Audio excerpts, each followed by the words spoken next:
ఒక సినిమా మామూలుగా 2-3 ఇయర్స్ తీస్తారు, కానీ ఈ సినిమా మాత్రం 16 ఇయర్స్ తీశారంట. 10 ఇయర్స్ స్క్రిప్ట్ రాసి 6 ఇయర్స్ షూట్ చేశారంట. అసలు ఇంత కష్టపడ్డదానికి మూవీ ఎలా ఉందో చూద్దామా. మూవీ స్టోరీ ఏంటంటే, కేరళలో ఒక మామూలు వ్యక్తి డబ్బు సంపాదించడానికి దుబాయ్ వెళ్తాడు. అక్కడ అనుకోకుండా ఆయన ఒక గొర్రెలు కాసే వృత్తిలో చేరుతాడు. అక్కడ నుంచి ఎలా తప్పించుకున్నాడు, అసలు తప్పించుకున్నాడు లేదా, అక్కడ ఎన్ని బాధలు పడ్డాడు అనేది మూవీ స్టోరీ.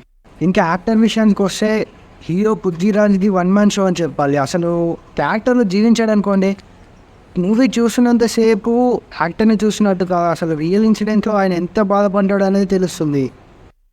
అసలు క్యారెక్టర్ పైన అతనుకున్న డెడికేషన్ అంతా స్క్రీన్ పైన కనిపిస్తుంది. ఆ బాడీ ట్రాన్స్ఫర్మేషన్ ఒక సైడ్ మొత్తం చాలా బక్కగా, ఇంకోసారి మొత్తం లావుగా అయిపోతుంటాడు. అసలు ఊళ్ళో ఉంటున్నప్పుడు ఎంత సంతోషంగా ఉండేడు, ఇక్కడికి వచ్చాక ఎన్ని కష్టాలు పడుతున్నాడో తన యాక్టింగ్తో అందరినీ మెస్మరైజ్ చేసేలా చేశాడు. ఇంకా మూవీలో సినిమాటోగ్రఫీ చాలా బాగుంది. మూవీ చూస్తున్నంతసేపు ఎడార్లో ఉన్న ఫీల్ వస్తుంది మనకు అసలు.